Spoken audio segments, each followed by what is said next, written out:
figured no one would notice, but smart ain't it. But you know, I've also felt and figured no one was dumb as shit.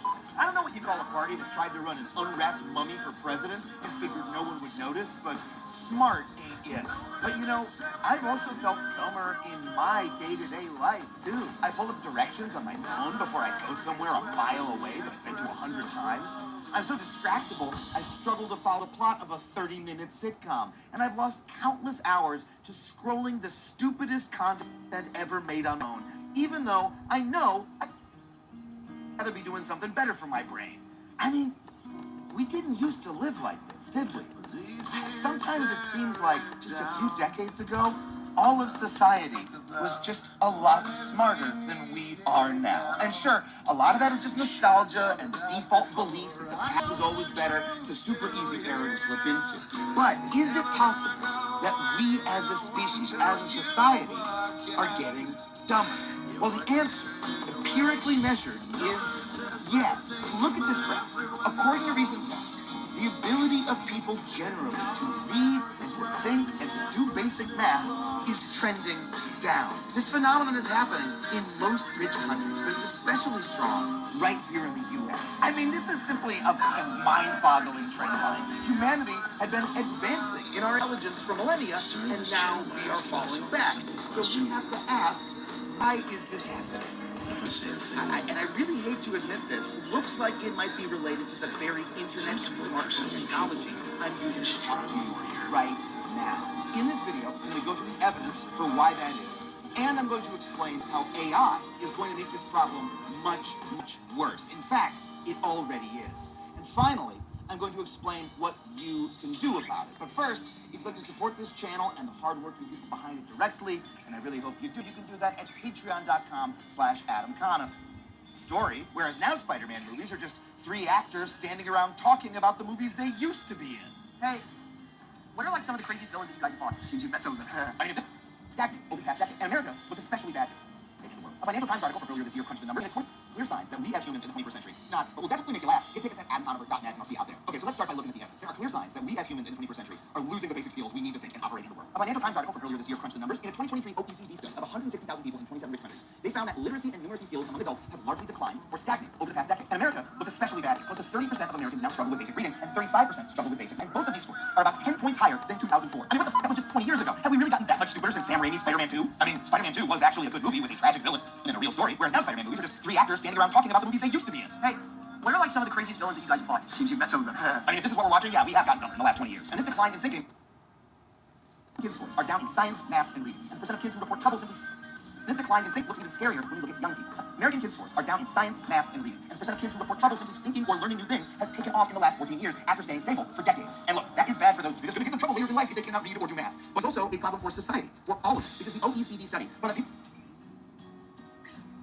people who scored lower on these tests were also more suspicious of others and more alienated from politics. And in an era of rising fascism around the world, we need engaged citizens who can think more critically about the world around them, but we're about to have less of them than ever. So we have to ask, why? Why are we getting so stupid? Well, while we don't know entirely, there is a strong case to be made that it has to have something to do with increased use of tech and smartphones. And you know, I'm reluctant to admit this because every time in history there's been new information technology, people rush in to say it is ruining our capacity to think. Teachers thought that calculators would ruin our ability to do math. European monks got their habits and wisdom from printing press. And even Socrates had a think about the invention of writing, which he thought would, well, you know what, let's just be out of everything we did about this back in 2016. According to Socrates, you aren't. The father of philosophy himself complained about the ultimate corrupting modern invention, the written word. The written word creates forgetfulness in the learner's souls. Wow, I am glad I do not dress or do my hair that way anymore. It was a different time. But you know, it's been a decade since I made that video, and I think it's time that we reevaluate the evidence for the idea that the internet and smartphones actually are impairing our collective capacity to think. First of all, the timeline fits. Remember, the decline in cognition has been over the last 20 years, and 20 years ago, only about half of people in rich countries spent time online, and now pretty much everyone does. And the increase in American teens' trouble thinking over the last 14 years or so matches the adoption of smartphones over that same period. But look, we're not just correlating timelines here. Actual studies show that smartphones affect our cognition negatively. A 2017 study in a journal dedicated to consumer behavior looked at how the smartphones impact people's ability to think. It found that even when people are successful at maintaining sustained attention, as when avoiding the temptation to check their phones, the mere presence of these devices reduces available cognitive capacity. And a study in Scientific Reports from 2023 concluded that the mere presence of a smartphone results in lower cognitive performance, which support the hypothesis of the smartphone presence using limited cognitive resources. In other words, you know that feeling when you're trying to concentrate on some difficult mental work? You're trying to write something, you're trying to read something, you're trying to solve a difficult problem, but you can feel your phone sitting next to you,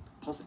It's face down, but you still can't stop thinking, maybe I should pick it up. Maybe I got a text from a friend. Or maybe there's something really good on Reels. And before you know it, you're not thinking about whatever difficult task you're trying to complete. You're watching AJ and Ashley Justice open up Labubu's. We're opening up Labubu's. Let's see if we get a secret. Let's start off with exciting macaroons. I like HE berries, but I don't like coffee. But we're always looking for the secret. Yeah. What the fuck are we all doing? This isn't a just happening to you and me. It is a real phenomenon that is happening to everyone in society. Just being around our phones makes us dumber and makes it harder for us to concentrate. And this problem compounds when you realize that it's worse for students, the very people who are trying to become smart in the first place. Students who use smartphones retain less information record fewer notes and score a full letter grade and a half lower on tests. You can show up to a test high and not have your score drop that much. I mean, now look, people have arguments like this about phones for years. A lot of times it seems to me like scaremongering, because the common counter argument, and it's a good one, is that technologies like the smartphone and the internet depend on how you use them. If you use them to support your cognition, if you use them to help you think more clearly, that's good. If you use them to distract you, that is bad, right? And that is true. Here's the problem. The internet and the smartphones that we use have been transformed in the last 10 years by the people who made them into devices that are now much worse for us. Like, okay, think about what the internet was like 15 years ago or so. I know this is going to make me sound like the ultimate millennial internet nerd, but back then, the internet was awesome. It was full of amazing people creating interesting things that catered to their hyper-specific interests. But the key part was, you had to seek those people out. You actually had to go into a search engine and type in what you wanted to see, then join the community that you found and engage with it. That process of search and discovery engaged your mind and made you an active participant mentally. It actually helped your mind flourish and find new things and grow and change. It was a big part of my own intellectual development, and I owe a lot of who I am to the internet of that day. But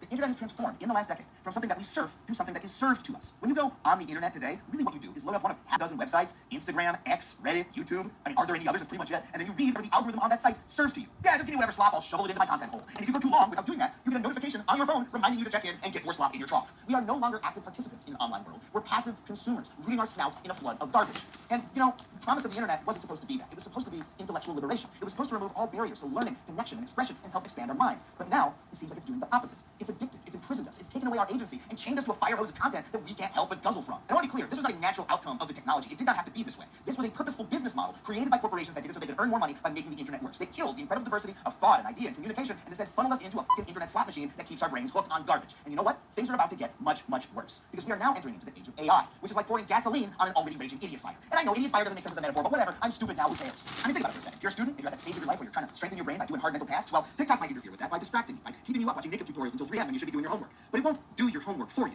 And ChatGPT will. I think it's safe to say that doing your homework sleep deprived with a perfectly executed Halo Eye is still better for your intelligence than not doing it at all. I mean, get this. ChatGPT has been around for just over 2.5 years, right? Seems short to a lot of us, but that means that already most undergrads in college have never experienced a college course without it. And that means we're now starting to get the evidence on the impact of AI on higher education. And what it looks like is a fucking crisis. Students are using large language models not just as a tool, like a calculator that helps them get their homework done more quickly, but to write their homework and essays outright. This is absolutely rampant in their education, and it is extremely hard to detect. And that's a big fucking problem, because whether you're doing a computer science project or a philosophy paper, education relies on you, the student, grappling with big complicated problems over days and weeks. That's, you know, how learning works. It's like going to the gym for your fucking mind. But now students are simply not doing that anymore, and the reports are bleak. One professor at the University of Arkansas Little Rock taught students in her ethics and technology class using AI to respond to the prompt, briefly introduce yourself and say what you're hoping to get out of this class. Students aren't just using AI to avoid opening a textbook, they're using it to avoid accessing themselves. And before you think this is just some condescending professors whining about their students, even the students themselves say that they hate the impact of the LLMs. One says, I feel like I rely too much on AI, and it's taking creativity away from me. Another says, I've become lazier. AI makes reading easier, but slowly causes my brain to lose the ability to think critically or understand every word. And one more said that it's helpful, but I'm scared that someday we'll prefer to read only AI summaries rather than our own, and we'll become very dependent on AI. In other words, even the students who are using AI the most think it's bad for them. This is the way heroin addicts talk.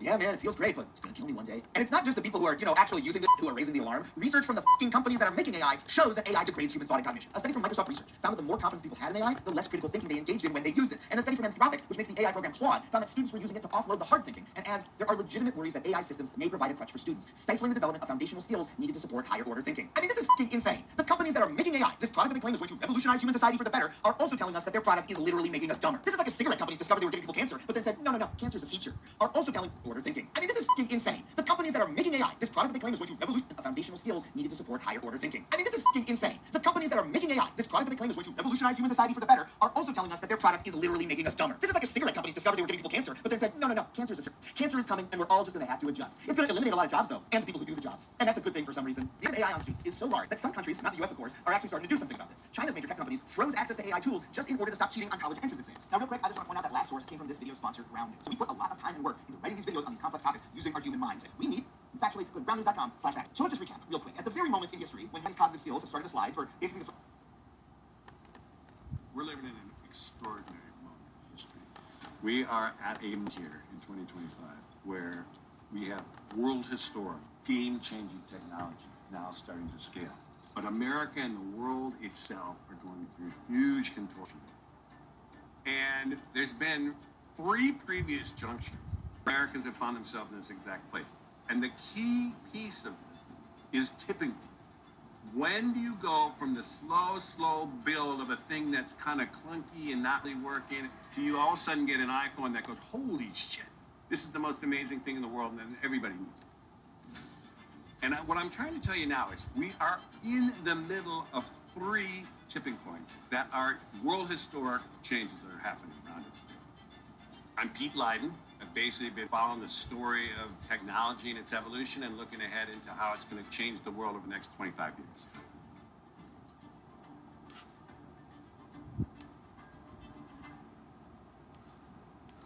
Way back in the 90s, in the earliest days of the internet, there was really only one place in the world that was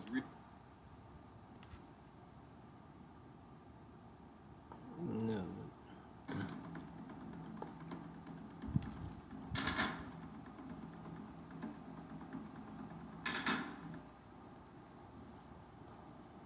that was really all over that Wired magazine.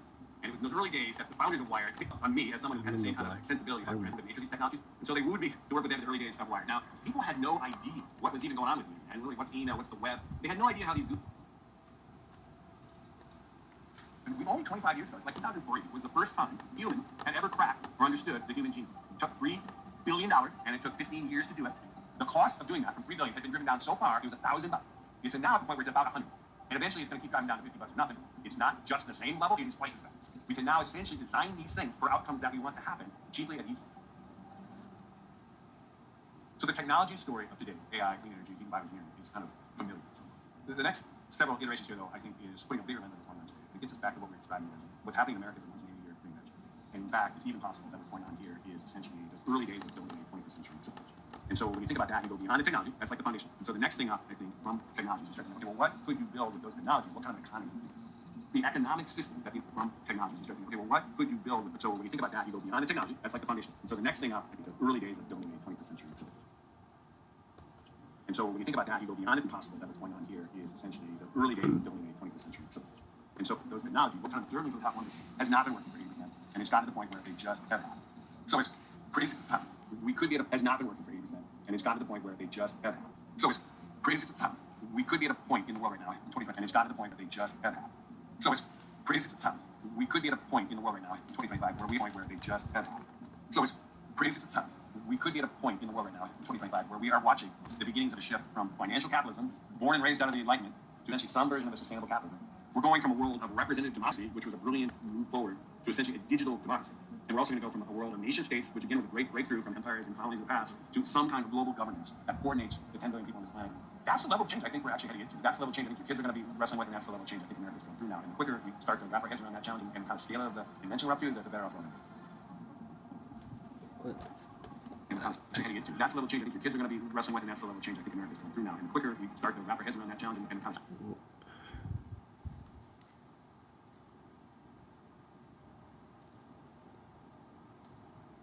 of innovation, essentially from the West, was coming with those crazy-ass Americans who had this wide-open continent to spread it to. And that is what America's role has been vis-a-vis the West in every one of those efforts. I'm arguing we have one more crank at that wheel with the arrival of 3 world historic changes that are happening around us today. And the most obvious one is the arrival of artificial intelligence. Chat GPT. Maybe you've heard of it. If you haven't, then get ready, because this promises to be the viral sensation that could completely reset how we do things. The arrival of generative AI, with the arrival of ChatGPT 3.5 in November of 2022, I think we're going to see that as a world historic moment. I think people look back on that is the starting gun of what will be understood as the age of AI. And I use age in a very explicit way, which is when you talk about a different age that humans enter, like, oh, the humans, entered the Bronze Age or the Iron Age. I mean, you're talking about essentially a fundamental game-changing technology, a breakthrough, a step change in our abilities. That once you cross that threshold, you don't go back. We're going Okay, that's running risk free. his point is AI. So it's like with my spoilers, my franchise.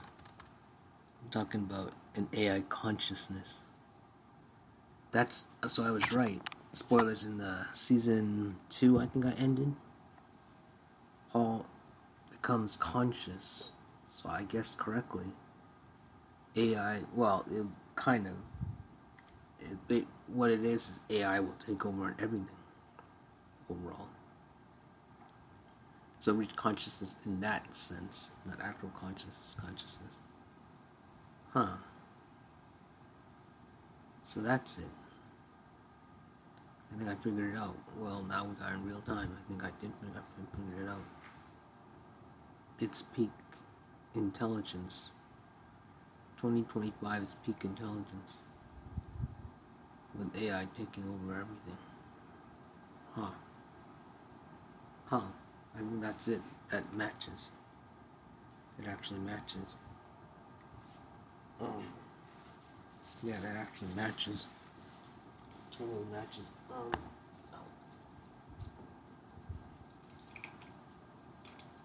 Yeah, that totally matches. branches.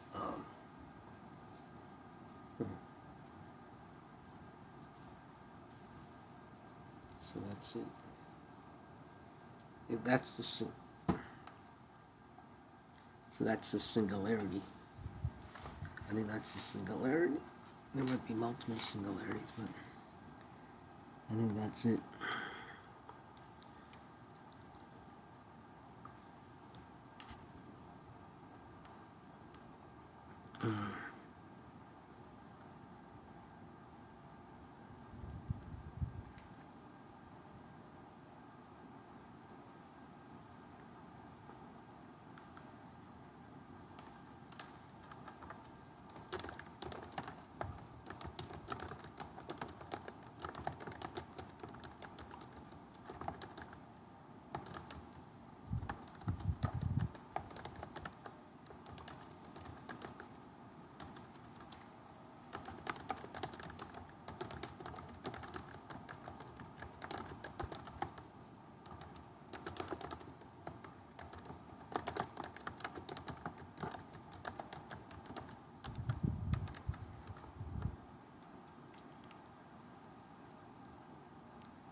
Yeah, I think that's it.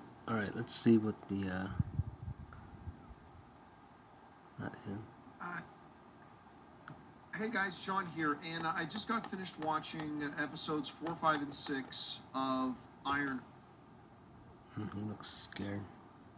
Heart, and I wanted to give my quick kind of spoilery thoughts on it.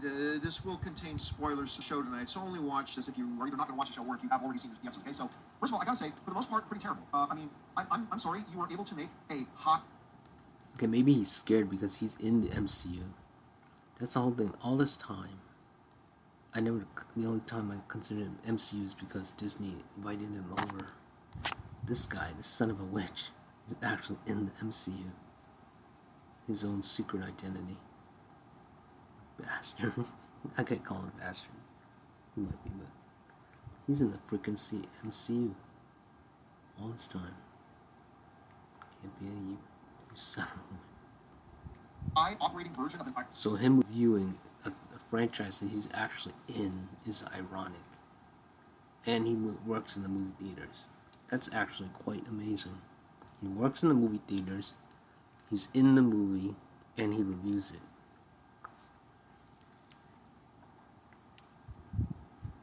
I gotta go.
That's all true.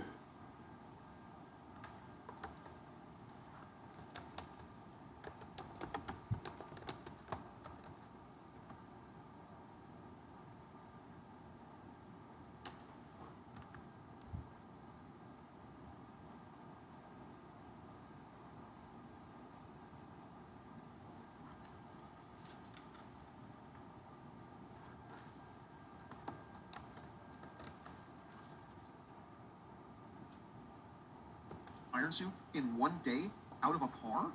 Like, I would get this is the MCU. If you were like born a mutant and you had like forged like mutant powers where you could get technology and you could do okay, I'll let that happen. But she's just a girl. She's an exceptional girl. But she's just a girl, and she made a full function iron suit in one day out of a car.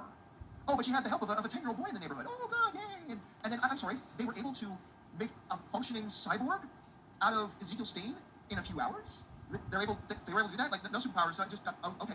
And the whole thing about the mom is like, okay, we've got this crime syndicate powered by a demonic being. Like they don't know which demonic being, but they know they're dealing with a demonic being on some level. We gotta get out of here. We gotta get out of here. And the mom is like, no, let's stand and fight. No mom with their daughter's life on the line is gonna say with murderous gang after them, let alone with superpowers of some sort, go, let's stand and fight. No mom says that. I'm sorry, no mom says that. Not Riri's mom, especially Riri's mom. Riri would move heaven and earth to get her daughter out of there to safety. So like that was all like painfully pathetic. The whole thing about Ezekiel Stain going back after the girl's flowers, I thought that was kind of funny. I like that. That was kind of nice. So like there was just so much ridiculous about it that I was considering not watching the last episode. Now I kept hearing from people who saw the whole series that the last episode was really good. Like the rest of the show might be questionable, but the last episode's really good. And I disagree. I don't think the last episode is very good. Overall, like a pretty disappointing fight with Hood at the end, and you know the flashback scene was interesting. The fact that it's Sacha Baron Cohen as Mephisto, okay, that's pretty cool, but they didn't do anything cool with it. All that being said, they did, admittedly, one of the gutsiest, ballsiest things I think I've ever seen them do in the MCU. Riri makes the deal with the devil at the end, and she gets her friend back and all that kind of stuff. And I gotta tell you, I never would have thought in 1,000 years that they would do that. I was expecting this is her hero moment. Nah, I'm good. Like I was expecting her to say that to Mephisto, and she ends up making the deal with the devil at the end. And I gotta say, I didn't see that coming. I didn't see that coming. And yet, it was very much consistent with the character. This whole show has been about how she's never gotten over the loss of her stepdad and her best friend. And even clinging on to this artificial intelligence program thing, like the whole show has been that. And while I would have been her best friend, it was very much consistent with the character. This whole show has been about how she's never gotten over the loss of her stepdad and her best friend. Was very, and I gotta say, I didn't. And she ends up this is her hero moment. Nah, I'm good. Like I was expecting her to say that to Mephisto, and she ends up making the deal with the devil at the end. And I gotta say, I didn't see that coming. I didn't see that coming. And yet, it was very much consistent with the character. This whole show has been about how she's never gotten over the loss of her stepdad and her best friend. And even clinging on to this artificial intelligence program thing, like the whole show has been that. And well, That's ironic. He's in the MCU. Elon's in the MCU. Is anyone not in the MCU? I'm in the MCU. So everyone's in the MCU. He met Iron Man, right? He actually met Tony. Okay. This all sourced from me too, from Copperfield me. And then from Todd, right? Because it's not from Avery, right? I love Avery. No, Avery. You can't discount Avery. Yeah, Avery's in there. So from me, Copperfield. So it's actually Copperfield, and then me, and then Avery. How do you do it? How would the 6 degrees work here? I met both of them, kind of. Avery indirect. Well, not indirect. Same room. In the same room. So Copperfield. So it would be how do you do 6 degrees? So Copperfield, me, then Avery. Right. And then from me, it goes to Duffy.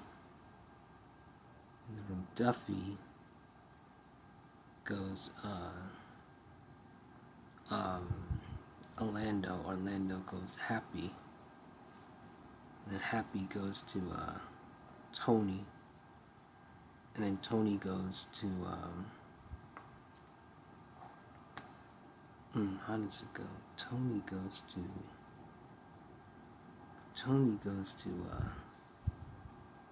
Elon.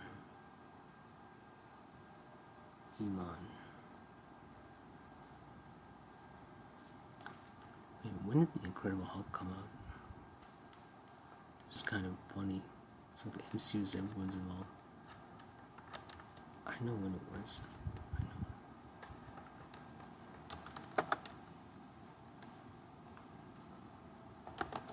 Incredible Hulk. No. That was like 2025 or something. 2027 maybe. 28. I said what, 27 I said.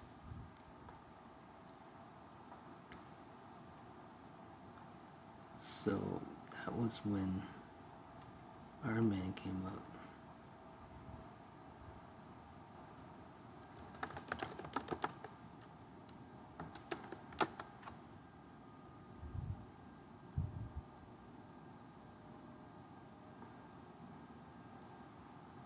So which one came first? I have no idea. I don't know. I don't know. So they're shot in the same year. Okay. You know, that's a good question. Where is it? So if it's the same year, okay, then he would be him. And then Elon was an Iron Man 2, exactly. So it'd be him. I'm gonna assume him, and then influencing somehow, tying in. Okay, so him first, because it wouldn't make sense for him first then. So it would have to be where was the jumping off point? From Happy to, well, Happy's not even higher. I'm gonna guess. You know what I'm gonna do? I'm gonna go somehow. Because my ties with Happy on this route, so it could be concurrent. I would put it as concurrent. I'm gonna put it as Happy, and then him. Because it wouldn't make any sense. I need a jumping point because I wouldn't connect from him from this. So I'm gonna say Happy, and then him. So I'm gonna say Iron Man came out first, right? Let's do that. And then he connects. So Happy to him, and then to him. This is so silly. Imagine you got the Hulk here, and then Live Tyler, right? He's in the same movie with Live Tyler, right? Yeah, that's right. It's Live Tyler. She's here, imagine. And you have Mackie, right there in the same movie, Cap 4. Okay? Cap, of course, Iron Man. Elon, Iron Man. I mean, look at this. This is quite literally same universe. Same exact universe. Including me.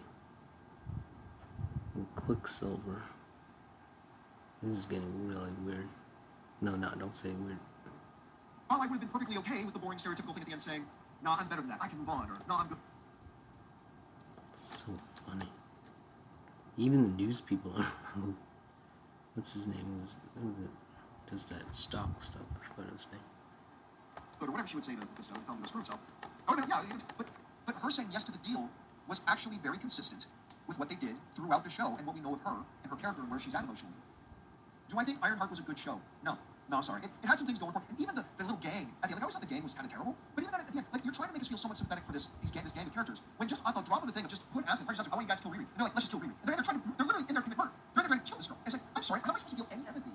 Or like when they stand up and park, am I supposed to feel good about that? Like literally, just one guy's going to say, go kill this girl. They're like, okay, yeah, I'm good. That's good. Let's just go kill her. Like, how am I supposed to feel any empathy for that girl whatsoever? And it wasn't even like they were in a situation where we kill Riri or we die. Like then I could kind of get it. But they were like, oh, kill that person? Sure, let's go commit murder. Like what? Anyway, is Ironheart a good show? No, it's not. Not by Marvel's standards, not by any standards. That does not take away from the fact that it's got some legitimate things going for it. But I've got to say, if I'm going to be honest, that ending does not save the show. But that ending was impressive. It was gutsy. It was ballsy. I've never seen Marvel take that out. And surprising and interesting.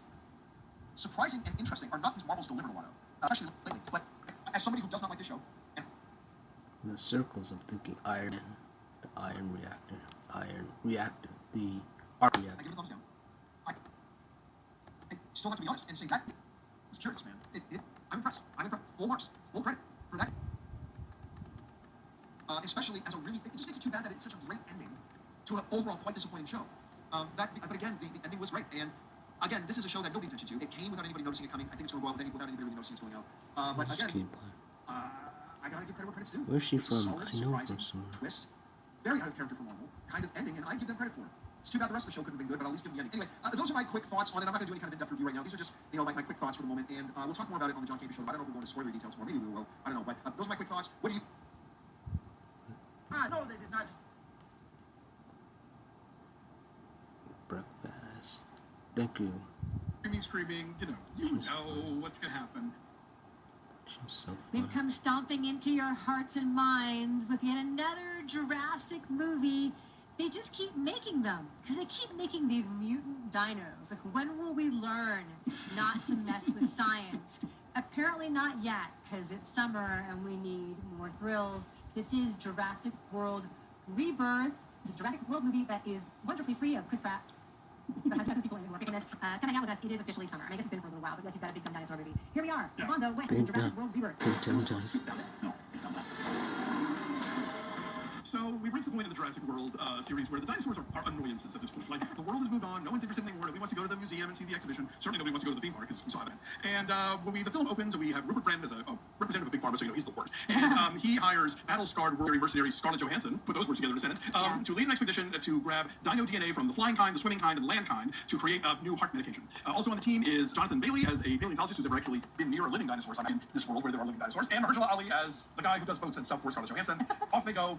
It's a section of the equator where all the dinosaurs have huddled, where people aren't supposed to go, all the governments of the world abandoned, and yet somehow a family sailing cruise led by Manuel Garcia Wolfo just happens to wander into that area, and their boat is overturned by dinos. They're rescued by Mahershala Ali's boat, but are not able to find out that they're not going away from the dinosaurs, they're going towards them. Running, screaming, you know what's going to happen. This is Gareth Edwards, who did a Godzilla movie that I didn't love, but I know a lot of people did, and it's written by David Kep.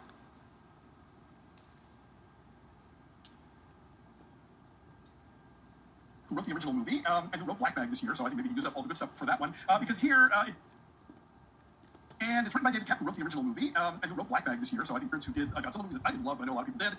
And it's written by David Kep, who wrote the original movie, and who wrote Black Bag this year, so I think maybe he used up all the good stuff for that one, because here, it doesn't really get interesting until there's peril.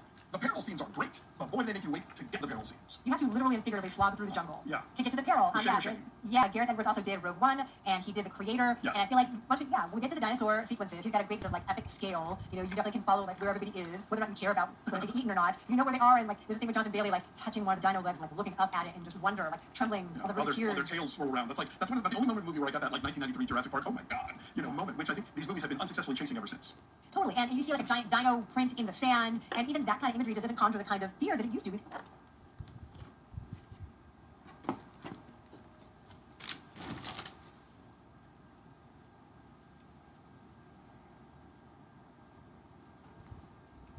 Seen so many of these movies, and I don't know how they managed to make dinosaurs boring here, but they do. And they're supposed to be like freakish mutant dinosaurs, because these are all the ones they've been experimenting on. These are like Island of Misfit Toys. Yeah, they promise a lot of mutants, and we don't really get mutants until like the very end. They look pretty much like dinosaurs we have seen. Now, I'm sure there are folks out there in the world who are Jurassic experts who will tell no, this one has an extra set of arms, it's totally different. But I wish they had like leaned harder into like the monstrosity of us meddling with nature, and this is the result of it. Yeah, they should totally be like the Island of Dr. Moreau's dinosaurs. Like, they're freakish, bizarre, terrifying, but they're... Yeah. Like octopus dinosaurs.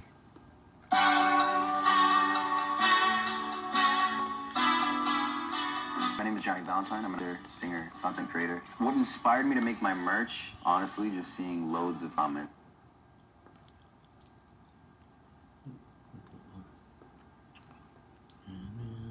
Alright, that's it, right?